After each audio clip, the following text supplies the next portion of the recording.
भारत अभियान के ऐतिहासिक 10 वर्ष पूर्ण होने के अवसर पर और हमारे देश की 2 महान विभूतियों के जन्म जयंती के अवसर पर मैं सबसे पहले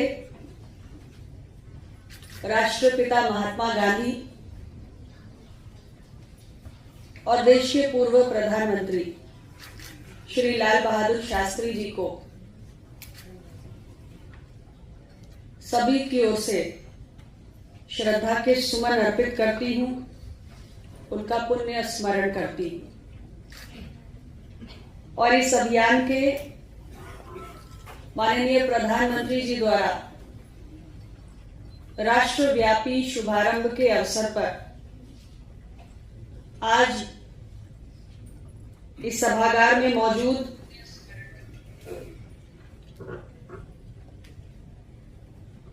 माननीय विधायक डॉक्टर आर.के. पटेल जी, इस संस्थान के निदेशक पद्मश्री डॉक्टर आर.के. धीमान जी, यहां पर उपस्थित डॉक्टर संजय धीरज जी, डॉक्टर वी.के. पालीवाल जी, डॉक्टर राजेश हर्षवर्धन जी, कर्नल वाजपेयी जी, श्री प्रकाश जी, मौजूद सभी हमारे फैकल्टी, सभी स्टाफ, सभी स्टूडेंट्स और मेरे साथ यहां चलकर आए सभी अपना दल के कार्यकर्ता और नेतागण, मैं आज के इस ऐतिहासिक अवसर पर आप सभी को बहुत ढेर सारी शुभकामनाएं और बधाई देना चाहती हूं। आज देश के लिए एक महत्वपूर्ण दिन है। हमारी सरकार का ये तीसरा कार्यकाल है। 10 वर्ष पहले माननीय प्रधानमंत्री जी ने इस राष्ट्रव्यापी अभियान की शुरुआत की और हम सबके लिए यह अत्यंत गौरव का विषय है कि हमने 10 वर्षों के एक सफलतम कार्यकाल को पूर्ण किया है। किंतु जैसा माननीय प्रधानमंत्री जी के उद्बोधन में आप सभी ने सुना कि स्वच्छता एक दिन का या एक निश्चित अवधि का कार्यक्रम नहीं है, अपितु ये पीढ़ी दर पीढ़ी और हमारी पूरी जीवन यात्रा में हमारे साथ चलने वाला एक संस्कार है। और इस दृष्टि से स्वच्छ भारत अभियान भी हमें लगातार अधिक ऊर्जा के साथ और अधिक समर्पण भाव के साथ आगे बढ़ाते रहना है और स्वप्न पूर्ण ना हो जाए।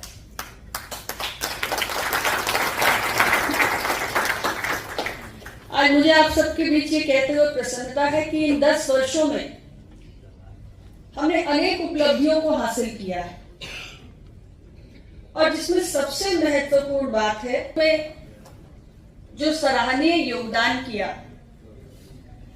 आज पूरा अंतरराष्ट्रीय जगत उसको देख भी रहा है और उसको रिकॉग्नाइज भी कर रहा है।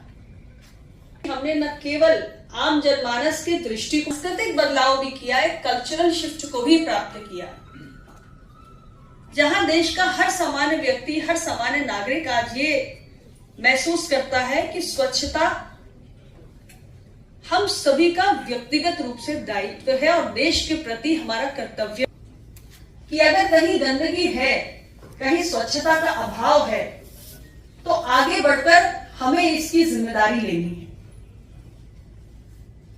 और माननीय प्रधानमंत्री जी ने जब भी किसी अभियान की शुरुआत की है तो हमेशा एक बात कही है कि राष्ट्र के प्रति अगर किसी संकल्प को पूर्ण करना है तो ये एक महायज्ञ के स्वरूप है जिसमें 140 करोड़ भारतीयों को मिलकर आहुति देनी है। ये कोई सरकारी कार्यक्रम नहीं है और केवल प्रशासनिक तंत्र के प्रयासों से हम इसे सफल बना पाए, ऐसा संभव नहीं है।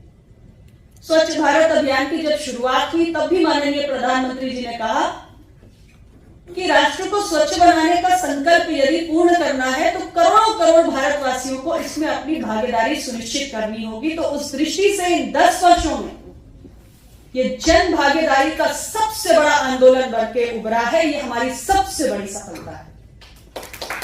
भारत अभियान का दायरा बहुत व्यापक है, बहुत विस्तृत है। उद्बोधन को सुना और हमने ये देखा कि इसके कितने दूरगामी परिणाम देखने को मिल रहे हैं। अंतर्राष्ट्रीय स्तर पर यदि शोध हो रहे हैं तो उसमें पाया जा रहा है कि डिजीज बर्डन में कितनी कमी आई है इस स्वच्छ भारत अभियान के जरिए। आज हम जिस परिसर में खड़े हुए हैं, मुझे याद है जब माननीय प्रधानमंत्री जी ने इसकी शुरुआत की थी तब उन्होंने कहा था कि स्वच्छ भारत अभियान के तहत हमें सारे पब्लिक प्लेसेस को स्वच्छ रखना है और उस दृष्टि से हमारी पब्लिक हेल्थ फैसिलिटीज बेहद महत्वपूर्ण है, जहां हजारों लोगों का, लाखों लोगों का रोज का आना जाना है। वहां पर हमारा प्राथमिक सिद्धांत होना चाहिए पब्लिक हेल्थ फैसिलिटीज का डू नो हार्म। और इसलिए पिछले 10 वर्षों की यात्रा में अगर मैं स्वास्थ्य की दृष्टि से बात करूं तो हमारे हॉस्पिटल प्रेमाइसेस में हर स्तर पे हमने इन्फेक्शन प्रिवेंशन एंड कंट्रोल पे बहुत जोर दिया है और हमने इस पूरे इन्फेक्शन प्रिवेंशन और कंट्रोल की जो हमारी मुहिम है इसको समय के साथ और मजबूत किया है और स्ट्रेंथन किया है। अब हमारे पास एक आईपीसी कैरिकुलम है और उस कैरिकुलम के माध्यम से हम अपने हेल्थ केयर वर्कर्स की एक स्टैंडर्डाइज ट्रेनिंग कर रहे हैं कि जिससे हमारे हॉस्पिटल फैसिलिटीज जो हैं उनमें हम इन्फेक्शन प्रिवेंशन और कंट्रोल ज्यादा से ज्यादा कर सके। और अगर मैं केवल स्वास्थ्य की ही दृष्टि से बात करूं तो माननीय प्रधानमंत्री जी और अन्य वक्ताओं ने भी डायरिया का उल्लेख किया। इस वर्ष आपने यदि ध्यान दिया हो तो भारत सरकार के स्वास्थ्य मंत्रालय द्वारा जो हमारा डायरिया कैंपेन चलाया जाता है, स्टॉप डायरिया कैंपेन जो हमने चलाया, उसकी अवधि भी हमने बढ़ाई और उसकी जो हमारी एक प्रमोशनल लाइन थी उस पर यदि आपने ध्यान दिया हो तो डायरिया की रोकथाम, सफाई और ओआरएस से रखें अपना ध्यान, यानी स्वच्छता का कितना बड़ा योगदान हो सकता है और यह अभियान हमारा किस हद तक सफल है। अभी आपने इस संबंध में बहुत सारी बातों को सुना। यहां बहुत सारी हमारी बेटियां बैठी हुई हैं।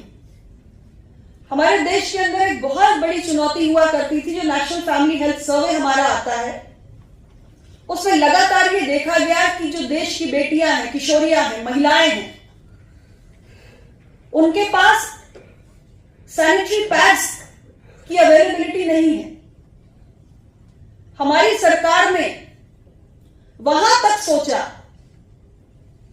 कि हमें मेंस्ट्रुअल हाइजीन को बढ़ावा देने के लिए क्या प्रयास सरकारी स्तर पे करने हैं और उसके 3 पहलू थे कि देश की किशोरियों में, देश की बेटियों में, देश की आधी आबादी में हमें मेंस्ट्रुअल हाइजीन के प्रति अवेयरनेस भी बढ़ानी है।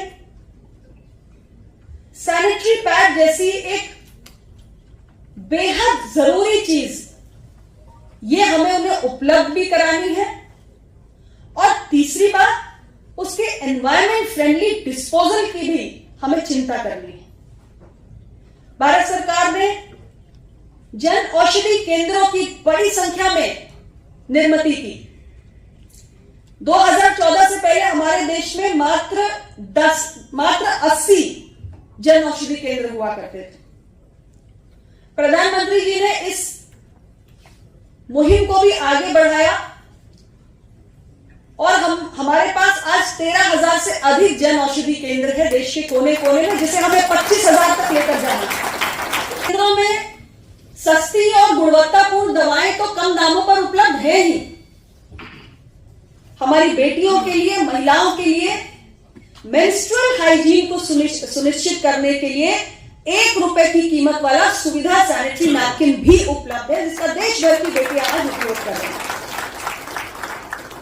और इससे महिलाओं के स्वास्थ्य पर कितने दूरगामी परिणाम होंगे, ये आप सबसे, हेल्थ फ्रैटर्निटी से, मेडिकल फ्रैटर्निटी से बेहतर कोई नहीं समझ सकता। हमारे मंत्रालय के अधीन FSSAI काम करता है, food safety standards authority of India. हमारे देश की एक संस्कृति है, हम कोने कोने में चले जाएं देश के, कुछ ना कुछ स्ट्रीट फूड हमेशा मिलता है, कहीं भी जाइए, हमारे यूपी में और देश के तमाम राज्यों में। और हमारे देश के लोग स्ट्रीट फूड को बहुत पसंद भी करते हैं, हम सब खाते हैं। लेकिन वो स्ट्रीट फूड अच्छी क्वालिटी के साथ साथ हाइजीनिक हो, साफ स्वच्छ हो, इसकी चिंता FSSAI ने की है। और लगातार देश के कोने कोने में जो स्ट्रीट फूड वेंडर्स हैं, उनके स्टैंडर्डाइज ट्रेनिंग प्रोग्राम्स, उनके प्रशिक्षण के कार्यक्रम हम लगातार चला रहे हैं, ताकि हमारे देश के लोगों को साफ सुथरा स्वच्छ स्ट्रीट फूड उपलब्ध हो। ऐसे एक नहीं, तमाम प्रयास हमारे मंत्रालय द्वारा तो किए ही गए हैं, लेकिन हमारी सरकार होल ऑफ गवर्नमेंट अप्रोच में विश्वास करती है। हमारा कोई भी कार्यक्रम आइसोलेटेड तरीके से एक मंत्रालय के माध्यम से कभी भी संचालित नहीं किया जाता है। ये एक बहुत बड़ा कार्य संस्कृति का बदलाव है जो मोदी की सरकार ने किया। और इसलिए जब हम स्वच्छ भारत अभियान की भी बात करते हैं, तो हमारे बहुत सारे मिनिस्ट्रीज मिलकर एक होल ऑफ गवर्नमेंट अप्रोच के जरिए इस अभियान को आगे बढ़ाने में लगे हैं। स्वास्थ्य मंत्रालय भी उसके लिए काम कर रहा है, हमारा अर्बन डेवलपमेंट एंड हाउसिंग भी उसके लिए काम कर रहा है, हमारा जल शक्ति मंत्रालय भी उसके लिए काम कर रहा है, और जितने अलग अलग मंत्रालय हैं। अभी आपने देखा माननीय प्रधानमंत्री जी ने बहुत सारी परियोजनाओं का शिलान्यास किया, उसमें हमारे कंप्रेस्ड बायोगैस प्लांट्स भी हैं। तो हमारे अलग अलग मंत्रालय सभी मिलकर होल ऑफ गवर्नमेंट अप्रोच के नजरिए से एक लक्ष्य प्रति संकल्पित होकर स्वच्छ भारत अभियान को आगे बढ़ा रहे हैं। जब हम बात करते हैं स्वच्छ भारत अभियान की, तो केवल साफ सफाई इतनी ही बात नहीं करते। हमने देश के ग्रामीण इलाकों में, शहरी इलाकों में करोड़ों की संख्या में टॉयलेट्स बना के सैनिटेशन कवरेज को बढ़ाया। और खासतौर से देश के ग्रामीण इलाकों में टॉयलेट की एक्सेस कितनी बड़ी समस्या है, इससे हम सब परिचित हैं। आज हम कल्पना कर सकते हैं कि करोड़ों लोगों का जीवन कितना आसान हुआ है, क्योंकि एक बहुत ही बुनियादी सुविधा जिसे हम कहते हैं शौचालय, वो भी लोगों के पास जब उपलब्ध नहीं होता था, पीढ़ियां निकल गई, आज उनके पास वो उपलब्ध है। लेकिन टॉयलेट से आगे बढ़कर, कूड़े कचरे को हटाने से आगे बढ़कर हम solid waste management, liquid waste management के इंफ्रास्ट्रक्चर के निर्माण पर भी काफी हद तक आगे बढ़े हैं, रूरल एरियाज में भी और अर्बन एरियाज में भी। और वेस्ट से वेल्थ, इस पर भी हमने आगे बढ़ के काम किया है। कूड़े कचरे से आज हम इलेक्ट्रिसिटी जनरेशन तक पहुंच गए। तो हमारे लिए ये कूड़ा कचरा जो इतनी सारी समस्याएं लेकर आता है, उससे हम वेल्थ जनरेशन भी कर सकते हैं। इस विचार को भी लेकर इन 10 वर्षों में भारत बहुत तेज गति से आगे बढ़ा है। और हमारी लगातार कोशिश है कि अभी तक जो हमने प्राप्त किया है, हमें वहीं रुक नहीं जाना है, उसे तो हमें बनाए रखना ही है। यानी कि अगर हमने किसी गांव को ODF, खुले में शौच मुक्त घोषित कर दिया, तो वो स्टेटस बना के भी रखना है। उसके लिए जो हमारे अवेयरनेस कैंपेन्स हैं, जो जागरूकता अभियान है, जो भी प्रयास हमने इतने वर्षों में किए, उन प्रयासों को तो आगे बनाए ही रखना है, लेकिन उसके भी और आगे बढ़ना है। आज हम स्वच्छता की दृष्टि से नए नए टेक्नोलॉजीज, नए नए जो इनोवेटिव टेक्नोलॉजीज आगे आ रहे हैं, उसको भी हमें अपनाते रहना है। और ऐसे बहुत सारे अनएक्सप्लोर्ड एरियाज होते हैं जिनके बारे में हम कभी सोचते नहीं है कि यहां भी शायद हम एक स्वच्छता का एंगल डाल सकते हैं। उसके बारे में भी हमें लगातार सोचना चाहिए, उस पर चिंतन करना चाहिए, उस पर एक एक्सचेंज ऑफ आइडियाज होना चाहिए, ताकि और नए तरीकों में हम अपने आप को कुछ नए अडैप्टिव स्ट्रैटेजीज ढूंढ सकें